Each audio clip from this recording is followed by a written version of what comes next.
Hi! Hello! Good morning and welcome back to our channel అను మన తెలుగమ్మాయి. అందరూ ఎలా ఉన్నారు? బాగున్నారా? మేము కూడా చాలా బాగున్నాం. అండ్ ఐ హోప్ మీరందరూ కూడా బాగున్నారు, సేఫ్‌గా ఉన్నారని అనుకుంటున్నాను. అండ్ ముందు వ్లాగ్ చూసారు కదండీ! సో, ఈరోజు షిఫ్టింగ్ అనమాట. అండ్ ఇల్లంతా ప్యాక్ చేసి ఉంచాం. అండ్ మా హస్బెండ్ అయితే పొద్దున్నే ఇంకా ఫ్రెష్ అప్ అయిపోయి వెహికల్ తెచ్చుకోవాలనమాట. వెహికల్ కొంచెం లాంగ్, ఆల్మోస్ట్ ఒక 45 మినిట్స్‌లో దొరికిందనమాట. అప్పటికప్పుడు అండ్ జాన్వరి స్టార్టింగ్ కాబట్టి అసలు ఎవరు హాలిడేస్‌లో ఉన్నారు, వెకేషన్‌లో. చాలా వరకు దొరకలేదు. ముందు రోజు నైటే లక్కీగా దొరికిందనమాట వెహికల్. సో, చాలా దూరంలో ఉన్నా ఇంకా తను తీసుకురావడానికి ఎళ్లారు. ఆ మార్నింగ్ మేము రాత్రి పడుకున్న బెడ్, ఎర్లీ మార్నింగ్ లేచామనమాట. బెడ్ ఇవన్నీ గూడా అంతా తీసేసాము. ముందే తీసేయడానికి ముందు రోజు నైటే చాలా లేట్‌గా వచ్చాం.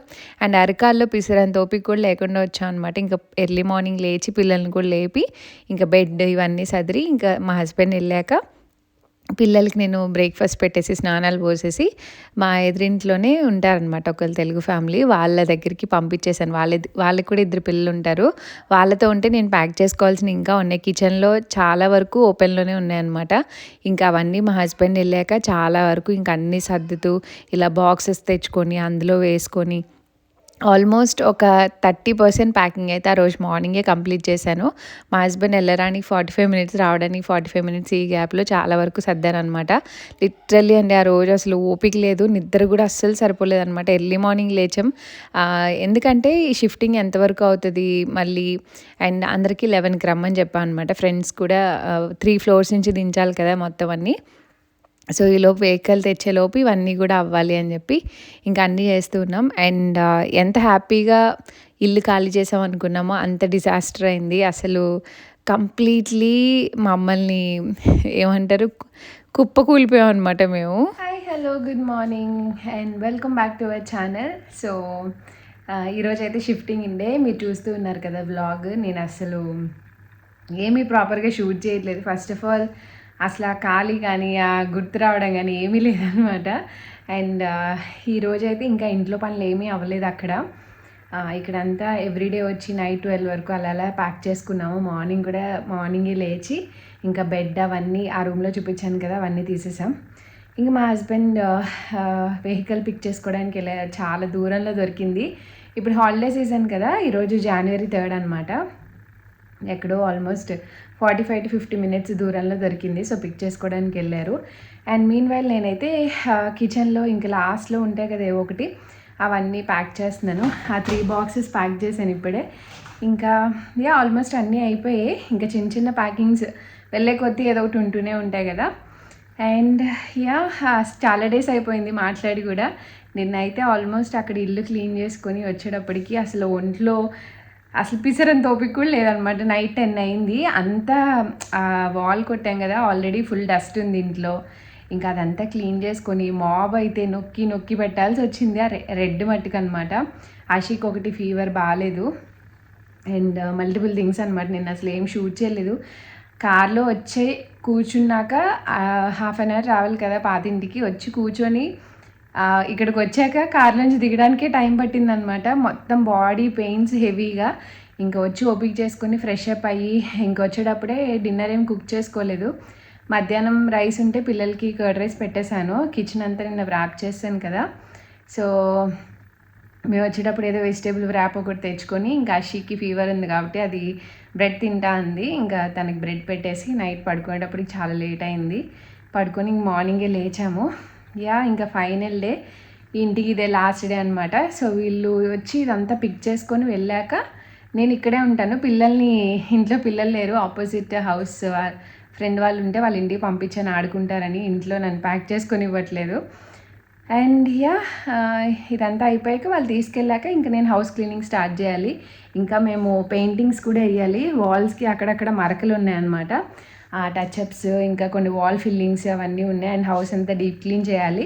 సో, మా హస్బెండ్ వాళ్ళు మొత్తం అన్నీ తీసుకెళ్ళాక నేను ఇక్కడే ఉండి హౌస్, బాత్రూమ్స్, మొత్తం కిచెన్ అంతా కంప్లీట్గా డీప్ క్లీన్ చేసి రేపు మార్నింగ్ కీస్ ఇవ్వాలి. మా హస్బెండ్ అక్కడ డ్రాప్ చేసి ఇక్కడికి వస్తారనమాట. వచ్చాక హౌస్ అంతా పెయింట్ చేస్తాము. నైట్ ఎంత లేట్ అయినా పెయింట్స్ వేసి ఇంకా రేపు మార్నింగ్ కీస్ ఇవ్వాలి. చాలా అంటే చాలా పని ఉంది. అసలు ఒంట్లో పిసరంత ఓపిక లేదు కానీ తప్పదు. ఇంకా అలా ఓపిక లేదని కూర్చోలేము, ఏమీ చేయలేము. ఒక్కొక్కసారి అయితే జీరో కన్నా తక్కువ లెవెల్ ఏమన్నా ఉంటే దానికి వెళ్ళిపోతున్నాను. అంటే బాడీ సపోర్ట్ చేయట్లేదు అనమాట. ఇన్ని డేస్ వర్క్ చేసి ఉన్నాం కదా. బట్ స్టిల్ తప్పదు, ఇంకా ఫ్యూ డేస్ కష్టపడితే వెళ్ళిపోతాం. బట్ అక్కడైతే ఏం సెట్ అవ్వలేదు. ఇంకా ఎలక్ట్రికల్ వర్క్స్ అవన్నీ పెండింగ్ చాలానే ఉన్నాయి పనులు. చూడాలి ఎలా మేనేజ్ చేస్తామో. బట్ ఫ్యూ డేస్ అయితే లాక్కొచ్చేస్తాం ఏదో ఒకలాగా. మనకి మనం స్ట్రాంగ్గా ఉండకపోతే చాలా కష్టం. కొంతమంది అడుగుతూ ఉంటారు మీరు ఎలా ఉంటారు స్ట్రాంగ్గా అని. స్ట్రాంగ్గా ఉండేలాగా మైండ్ ప్రిపేర్ చేసుకుంటాను. ఎందుకంటే నేను చాలా లో అవుతాను. ఎందుకంటే నాకు బాడీ పెయిన్స్, స్ట్రెస్ ఇవన్నీ చాలా ఉంటాయి. బట్ స్టిల్ నేను లో అయ్యానంటే మా హస్బెండ్ లో అయిపోతారు. తను నాకు అస్సలు ఏమంటారు, ఇంకా ఆల్రెడీ తను కూడా సేమ్ నాలాగే ఉంటారు. బట్ చెప్పుకోరు అంతే. నేను లో అయినంటే తను లో అయిపోతారు. ఇంక అందుకే నేను యాక్టివ్గా ఉండడానికి ట్రై చేస్తా. ఇంకా మరీ లో ఉన్నప్పుడు మమ్మీకి కాల్ చేస్తా, మమ్మీ పుషప్ ఇస్తూ ఉంటుంది అనమాట. సో అలా. అండ్ ఫైనల్లీ ఇంటికైతే బాయ్ బాయ్ చెప్పే టైం వచ్చింది. ఇంకా నాకు చేయి లాగేస్తుంది. అండ్ వ్లాగ్ అయితే కంటిన్యూ చేస్తాను చూడండి. ఏమనుకోవద్దు, బొట్టు ఇదంతా ఏం కనిపించలేదు. నేను అన్నీ ప్యాక్ చేసేసాను. అండ్ ఆయిల్ పెట్టుకొని డస్టీ హెయిర్ అక్కడంతా వర్క్ చేసి వచ్చాం కదా, ఇప్పుడే కోమ్ చేసుకున్నాను అనమాట. ఇంకా వాళ్ళు వస్తారు, ఇవన్నీ పిక్ చేసుకొని వెళ్తారని. ప్లాన్స్ ఒక్కటే జాగ్రత్తగా తీసుకెళ్ళాలి, నా భయం వీటి వల్లే. ఇంకా అన్నీ వీటి పైన ఇక్కడ ఉంచానమాట. సో జాగ్రత్తగా తీసుకెళ్తే సరిపోతుంది. అండ్ మళ్ళీ కలుస్తావా, బాయ్. అండ్ చూసారు కదండి, మార్నింగ్ వెహికల్ తీసుకొచ్చేటప్పటికే నియర్లీ 12 దగ్గర అయిపోయిందనమాట. అండ్ అప్పుడు కొంచెం సన్నీగానే అనిపించింది. But all of sudden full ఏమంటారు స్నో అనమాట. విపరీతమైన స్లో, అసలు భయంకరంగా పడింది. అండ్ మేమేమనుకున్నామంటే లాస్ట్ టైం మేము హౌస్ షిఫ్ట్ అయినప్పుడు సింగిల్ టైంలో తీసుకొచ్చేసారు మొత్తం లగేజ్ అంతా. అలాంటివానే తీసుకొచ్చాం. బట్ ఈసారి 2 ట్రిప్పులు వేసి 3 కార్ల నిండా బ్యాక్ సైడ్ డిక్కీలో పెడితే కానీ సరిపోలేదనమాట. అసలు ఎక్స్పెక్ట్ చేయలేదు. మార్నింగ్ ఎప్పుడో నియర్లీ 11:30 ఆ టైంకి స్టార్ట్ చేశారు. నేను ఏం షూట్ చేయలేదు, ఎందుకంటే నేను కిచెన్ ప్యారలల్గా నా పని నేను చేసుకుంటున్నా, కిచెన్ డీప్ క్లీనింగ్ ఇవన్నీ పొద్దునుంచి వర్క్ చేస్తూనే ఉన్నాను. అందుకే ఏం షూట్ చేయలేదు. అండ్ మార్నింగ్ 11:30 ఆ టైం స్టార్ట్ చేస్తే నైట్ 9 వరకు షిఫ్ట్ చేశారనమాట. ఇక్కడి నుంచి మళ్ళీ 3 ఫ్లోర్లు ప్రతిదీ దించుకొని అక్కడికి ఒక హాఫ్ అన్ అవర్ జర్నీ. అక్కడికి వెళ్ళి మళ్ళీ అక్కడి నుంచి పార్కింగ్ దగ్గర నుంచి మళ్ళీ కొత్త ఇంట్లో ప్రతిదీ అన్నీ పెట్టాలి, ఎక్కడంటే అక్కడ పెట్టలేరు కదా. అలాగా నైట్ 9 వరకు షిఫ్ట్ చేశారనమాట. సో ఇక్కడ చూసారు కదా, స్నో స్లోగా స్టార్ట్ అయింది. అండ్ హెవీ విండ్ అనమాట ఆ రోజు. క్లైమేట్ అయితే బాగానే అనిపించింది కానీ, బట్ వాళ్ళైతే నేను ఎక్స్పెక్ట్ చేయలే. ఆ రోజు చాలా పనులు పెట్టుకుందాం అనుకున్నాం. బట్ నా హౌస్ డీప్ క్లీనింగ్ ఒకటే సరిపోయిందనమాట. ఇంక మా హస్బెండ్ 9 వరకు వచ్చేలోపు పిల్లల్ని ఇంక అక్కడే పెట్టాను, ఎదురింట్లోనే. వాళ్ళే భోజనం అన్నీ పెట్టారు. ఇంక మాకు ప్రసన్న వండి పంపించిందనమాట. అవి తినేసాం మధ్యలో. అండ్ నేనైతే ఇంకా morning kitchen, bathrooms, Windows, cupboards మొత్తం అన్నీ క్లీన్ చేస్తూనే ఉన్నా నైట్ వరకు. ఇంకా మా హస్బెండ్ వచ్చాక ఇంకా అప్పుడు అరౌండ్ ఇంకా డిన్నర్ అయి చేసి 11 అయిపోయిందనమాట టైం. ఇంకా ఆ టైంలో తనకి అసలు ఓపిక లేదు, నాకు ఇంకా నేను పడిపోతాను అన్నట్టు ఇంకా ముందు రోజే సిచ్యువేషన్ అలా ఉంది. అండ్ ఆ రోజు కూడా కంప్లీట్గా స్ట్రెయిన్ అయిపోవడం వర్క్ చేయడం వల్ల ఇంకా అసలు కాళ్ళల్లో ఓపిక లేదనమాట. ఫ్రెండ్ వాళ్ళ ఇంటికి వెళ్ళి పడుకున్నాము అక్కడ, వాళ్ళు ఇండియా వెళ్తే. అక్కడ వెళ్ళి అక్కడ 2 ఫ్లోర్లు ఎక్కి పడుకోవడానికి కూడా ఓపిక లేదనమాట. అలా ఆ రోజు ముగిసింది. అండ్ మేము ఇల్లు ఖాళీ చేసిన రోజు కూడా చాలా మంచి రోజు అంటండి. ఆ రోజు శివుడు పుట్టినరోజు అంట. మా మదర్ ముందు రోజు చెప్పేవరకు కూడా నాకు తెలియదు అనమాట. సో మంచి రోజునే కొత్త ఇంట్లోకి వెళ్తున్నాం అన్న ఫీలింగ్ కూడా వచ్చింది మాకైతే. అండ్ మాకు ఏమి ఇబ్బంది కలిగింది, అంతలా బాధపడడానికి అన్నది చెప్తానండి ఫర్దర్గా. Hi, hello hello hello. నిన్న షిఫ్టింగ్ అప్పుడు కొంచెం దాన్ని ఎత్తుకో. షిఫ్టింగ్ అప్పుడు వ్లాగ్ షూట్ చేశాను. నిన్న నైట్ ఆల్మోస్ట్ 9కి అయ్యిందనమాట. మార్నింగ్ స్టార్ట్ చేస్తే నైట్ 9కి కంప్లీట్ అయింది. సో 9:30, 10కి వచ్చారు ఇంటికి. ఇక్కడ వెహికల్ అక్కడ పెట్టి. అండ్ నేను నిన్న మార్నింగ్ స్టార్ట్ చేశాను వీళ్ళతో పాటు క్లీనింగ్ అంత హౌస్. ఇది నెక్స్ట్ డే ఈవినింగ్ అనమాట. ఆల్మోస్ట్ 7 దగ్గర అయింది టైము. నిన్న క్లీనింగ్ స్టార్ట్ చేస్తే డీప్ క్లీనింగ్ ఈరోజు అయింది. నిన్న నైట్ బోన్ చేసి ఇంకా అసలు ఏంటది ఇంకా అయిపోయిందనమాట. 0 లెవెల్కి వచ్చేసాం 11 o'clockకి. ఇంకా ఫ్రెండ్ వాళ్ళ ఇంటికి వెళ్ళి దగ్గరలో అక్కడ వాళ్ళ ఇండియా వెళ్తే అక్కడ పడుకున్నాము. నైట్ 12 దగ్గర అయింది పడుకునేటప్పటికి. పొద్దున్నే లేచి మళ్ళీ ఫాస్ట్గా కుక్ చేసుకొని టిఫిన్ చేసి వచ్చి పెయింటింగ్ స్టార్ట్ చేసాం. అప్పుడు స్టార్ట్ చేస్తే ఇప్పటికి ఇల్లు క్లీనింగ్ కంప్లీట్గా అయింది. ఇంకా గ్యారేజ్ క్లీనింగ్ ఉంది, కిందకి వెళ్ళి అది ఒకటి చేయాలి. సో వన్ లాస్ట్ టైం ఈ ఇంట్లో వ్లాగ్ మీకు చూపిస్తా, ఎంటీ హోమ్ టూర్ చూపిస్తాను. ఎలా ఉంది బుజ్జి నీకు? మన కళ్ళు మన ఫేస్లు ఎలా ఉన్నాయి? ఆల్మోస్ట్ 2 days, నిన్న ఈరోజే మేము ఆ కొత్త ఇంట్లో రెనోవేషన్ స్టార్ట్ చేశాక 1.5 month నుంచి ఈ 2 days మాత్రమే వెళ్ళలేదు అండ్ వర్క్ చేయడానికి. ఇన్ని డేస్లో చాలా మిస్ అవుతున్నట్టుంది నాకైతే. ఇక్కడే సరిపోయింది కంప్లీట్గా 2 days. మేమేమనుకున్నాం ఈరోజు మధ్యాహ్నం 2 కల్లా అంతా ఫినిష్ చేసేద్దాం అనుకున్నాం. బట్ పెయింటింగ్ చాలా టైం తీసుకుంది. అంటే పిల్లలు ఉన్న దగ్గర ఏదో ఒక చోట మార్క్ ఉంటుంది కదా. సో మేము పెట్టిన, మా ఇంట్లో తెలుసుగా మీకు, కన్నాలు ఎక్కువ ఉంటే వాడికి ఫిల్ చేసి పిల్లలు పెట్టిన మార్క్స్ ప్రతిదీ చూసుకొని చాలా టైం తీసుకుంది. అండ్ ఇంట్లో చాలా మంచి మెమరీస్ ఉన్నాయి. ఇంట్లోకి వచ్చాక మేము ఇల్లు కొనుక్కున్నాం కదా. ఈ ఇంట్లోనే అనుకుంటా హైయెస్ట్ ఉన్నాం. 1 year 2 months సెప్టెంబర్ 1st నుంచి October November December 1 year 3 months 4 months ఇదే మేము ఉండడం. పెళ్ళైన తర్వాత ఎవ్రీ ఇయర్ ఒక్కొక్క హౌస్ షిఫ్ట్ అయ్యేవాళ్ళం. ఫైనల్లీ హౌస్ నుంచి మా ఓన్ హౌస్కి వెళ్తున్నా. సో అదొక మంచి ఫీలింగ్. అండ్ ఈ ఇల్లు అయితే చాలా బాగుంటుంది. చాలామంది మాతో క్యాజువల్గానో నవ్వుతూనో ఏడిపిస్తూనో మీరు చాలా ఎక్కువ రెంట్ పే చేస్తున్నారు జర్మనీలో. మాది నిజంగానే రెంట్ ఎక్కువ అండి, 1700 దాకా పే చేస్తాం మేము. బట్ ఇట్స్ వర్త్ నిజంగానే. మేము ఇన్ని హౌసెస్ చూసాము, ఫ్రెండ్స్ వాళ్ళవి కానీ మేము ఉండి వచ్చినవి కానీ చాలా ప్లేసెస్లో ఉన్నాము. బట్ జర్మనీలో ఇలా కొంచెం ఇండియన్ స్టాండర్డ్లో కొంచెం హైఫైగా ఇల్లు అంటే మేము ఇదే చూసాము.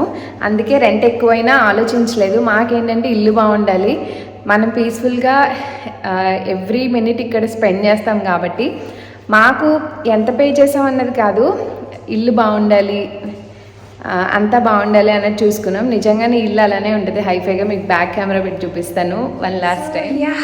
ఇది మా పెద్ద హాల్. బాల్కనీ ఇంక ఓపెన్ చేయట్లే, మొత్తం క్లీన్ చేసేసాను. సో ఇదంతా పెయింట్ వేసాం నీట్గా. ఇక్కడ ఉండే హోల్స్, అక్కడ ఉండే హోల్స్ అన్నీ కంప్లీట్గా చేసాము. సో ఇవి ఓనర్ ఇచ్చినవి అనమాట మాకు. సో ఇంకా వదిలేసాము. ఇక్కడ దేవుడి మందిరం ఉండేది. ఇది కిడ్స్ బెడ్రూమ్. ఈ లైట్స్ మావే, సో మేము లైట్స్ తీసేసాం. అండ్ ఈ రూమ్లో వార్డ్రోబ్ అండ్ పక్క రూమ్లో వార్డ్రోబ్ మేము అమ్మేసాం అనమాట. న్యూ హౌస్లోకి మేము వేరేవి కస్టమైజ్డ్ తీసుకుంటున్నాము. సో ఇవి నెక్స్ట్ వచ్చే టినెంట్కి అమ్మేసాం మేము. సో అందుకే ఇక్కడే ఉంచేసాం క్లీన్ చేసి. సో ఇది మా పెద్ద బెడ్రూమ్. దీంట్లో కూడా లైట్ మాదే, అందుకే తీసేసాం. And this is the washroom. So ఇక్కడ మా వాషింగ్ మిషన్, ఇక్కడ ఒక ర్యాక్ ఉండేది, ఇంకా ఇది ఓనర్ ఇచ్చినవి అనమాట, అందుకే ఇక్కడే ఉన్నాయి. ఇంక మిగిలినవన్నీ తీసేసాం. అండ్ మా ఓనర్ చాలా పర్టికులర్గా ఉంటారు. ఆ స్టీల్ కూడా కంప్లీట్గా న్యూగా ఉండాలన్నమాట, ఎక్కడ చిన్న మార్క్ కూడా లేకుండా. అందుకే క్లీనింగ్కి చాలా టైం పట్టింది టు బీ ఫ్రాంక్. అండ్ ఈ షూ ర్యాక్ కూడా మా ఓనర్దే. సో ఇవంతా కూడా పెయింట్ వేసాము నీట్గా, మొత్తం ఇల్లంతా వేసాము. సో నాకు బాగా నచ్చేది కిచెన్ చూసే మేము ఇల్లు ఓకే చేసాము. ఇలాంటి కిచెన్ మన సొంత ఇంట్లో కూడా పెట్టించుకుంటామా లేదా అన్నట్టు ఉంటుంది మా కిచెన్. నిజంగానే చాలా బాగుంటుంది. సో దీన్ని కూడా అద్దంలా ఎప్పుడు మెయింటైన్ చేసేవాళ్ళే. ఇది మాత్రం డెఫినెట్గా మిస్ అవుతాను. నా ఓన్ హౌస్లో కూడా ఇంత బ్యూటిఫుల్ కిచెన్ అయితే నేను పెట్టుకోలేనేమో. సో చాలా బాగుంటుంది. So this is the last home tour. Yes, ఇంకా మేము కీస్ వేసుకొని కిందకి వెళ్ళి గ్యారేజ్ క్లీన్ చేసి ఇంకా వెళ్ళిపోవడమే. ఫైనల్లీ ఈ ఇంటికి బాయ్ బాయ్. అసలు బాయ్ బాయ్. సో ఈ బ్లాగ్ కూడా ఇక్కడితో ఎండ్ చేసేస్తున్నాను. ఇంకా అక్కడికి వెళ్ళాక మా పాటలు ఏంటనేవి రేపటి బ్లాగ్లో చూపిస్తా. అసలు యాక్చువల్గా మా హౌస్ ఎంతవరకు అయింది అండ్ లగేజ్ ఎలా పెట్టారు, వీళ్ళే పెట్టొచ్చారు. సో అదంతా నెక్స్ట్ బ్లాగ్లో షేర్ చేస్తాను. Bye bye. అండ్ ఇంతకీ మాకు ప్రాబ్లమ్ ఏమొచ్చింది అని చెప్పలేదు కదండీ. సో, ఎంత హ్యాపీగా ఇంట్లోంచి వెళ్ళామో అంతే ఏడిపించాడు ఓనర్ అయితే. మేము అస్సలు ఎక్స్‌పెక్ట్ చేయలేదు. ఇల్లు మీరు చూసారు కదా! ఎంత నీట్‌గా ఉంచామో. తర్వాత కీస్ ఇచ్చినప్పుడు చాలా చేంజెస్ చెప్పారు. అక్కడ, ఇక్కడ చాలా మైన్యూట్ కూడా. అండ్ వాల్స్ కూడా టచప్స్ కాదు. వాల్స్ పెయింట్స్ ఎయండి అంటే మళ్ళీ ఇంకొక రోజొచ్చి కంప్లీట్ డే 8 అవర్స్ వర్క్ చేసామనమాట పెయింట్స్ అవన్నీ ఏసి. అంతా ఇచ్చాక గూడా ఆల్మోస్ట్ ఒక 1 వీక్ తర్వాత డిపాజిట్ 2600 యూరోస్ ఆల్మోస్ట్. ఒక్క రూపాయి కూడా వెనక్కి ఇవ్వలేదు. సిల్లీ రీజన్స్ అనమాట. ఇండియన్ స్పైసెస్ స్మెల్ వస్తుంది.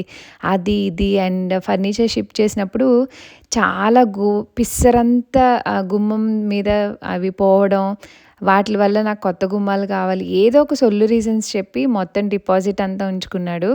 లిటరల్లీ హౌస్ కొనుక్కున్నప్పుడు రెనోవేషన్స్ చేసిన మనీతో ఎంత అవసరాలు ఉంటాయో అందరికీ తెలుసు. అండ్ మేము ఆ మనీకి కొన్ని ప్లాన్ చేసుకున్నాం కూడా. 2600 యూరోస్ అంటే తక్కువేం కాదండి. నియర్లీ 2,70,000 రూపీస్ అనమాట. మేము 3 డేస్ కష్టపడ్డాము ఈ హౌస్కి. అండ్ అంత నీట్గా మెయింటైన్ చేసి కొత్త ఇల్లులాగా ఇచ్చి వాల్స్ కూడా ఏమీ పాడవలా. అక్కడక్కడ చిన్న చిన్న మరకలేవో ఉంటే వాటికి టచ్అప్స్ ఇచ్చాము. అన్నీ చేసాము. అసలు ఇంత ఘోరంగా మనీ ఉంచుకుంటాడని అసలు ఎక్స్పెక్ట్ చేయలేదు. జనవరిలో 2 వీక్స్ అండి వాళ్ళతో డిస్కస్ చేసుకొని అసలు మన రూపాయి కష్టపడిన రూపాయి ఊరికే వృధా పోతుంటే ఎంత బాధగా ఉంటుందంటే లిటరల్లీ ఇంట్లో ఉన్న పరిస్థితికి ఆ మైండ్కి వాడితో డిస్కషన్స్కి చాలా చాలా లో అయిపోయాం. నిజంగా నేనైతే ఇన్ని డేస్లో ఎప్పుడూ అంత స్ట్రెస్ ఫీల్ అవ్వలేదు. లిటరల్లీ ఏడుపు వచ్చేసింది నాకు. ఎవరికైనా ఇవ్వాలంటే నిద్ర పట్టదు. అట్ ద సేమ్ టైం నా రూపాయి ఏదన్నా ఊరికనే తీసుకున్నారంటే ఇంకా బాధేస్తది. చాలా ఎక్కువ అమౌంట్ అది. చాలా చాలా లో ఫీల్ అయ్యాము. అండ్ ఇక్కడ జర్మనీలో ఇవి కామన్ అండి. మేము అంతకుముందు ఇల్లు మారినప్పుడు కూడా ఓనర్ అలానే అనమాట. అరౌండ్ 1.4 లాక్స్ తీసుకున్నాడు. 1400 యూరోస్ పోయాయి అవి కూడా. సో ఏమన్నా అంటే సింపుల్గా కేస్ ఫైల్ చేసుకోండి అని చెప్తారు అంతే. సో ఇలా ఉంటారనమాట ఓనర్స్ బట్టి. మోస్ట్ ఆఫ్ ది కేసెస్లో చాలామంది ఇలాంటి సిచ్యువేషన్స్ ఫేస్ చేసే ఉంటారు జర్మనీలో. సింపుల్గా డిపాజిట్ అంతా ఉంచేసుకుంటారనమాట. మనం ఏదన్నా అంటే ఇంకా కోర్టుల ద్వారా కేసుల ద్వారా అలాగా లాయర్స్ ద్వారా వెళ్ళి అప్రోచ్ అయ్యి అన్నీ చేసుకోవాలి. సో ప్రెజెంట్ అయితే ఇంకా డిస్కషన్స్ జరుగుతున్నాయి. అటు నుంచి ఏమీ రెస్పాన్స్ లేదు. ఇంకేం చేయాలి ఏంటనేది చూడాలి. బట్ లిటరల్లీ 2 వీక్స్ తన వల్ల చాలా చాలా డౌన్ అయిపోయాం అనమాట. చాలా బాధేసింది. అండ్ యెస్, కొత్త ఇంట్లోకి వెళ్ళాక ఫస్ట్ వ్లాగ్తో మీ అందరి ముందుకి వస్తాను. Thanks for watching. Bye bye. Take care.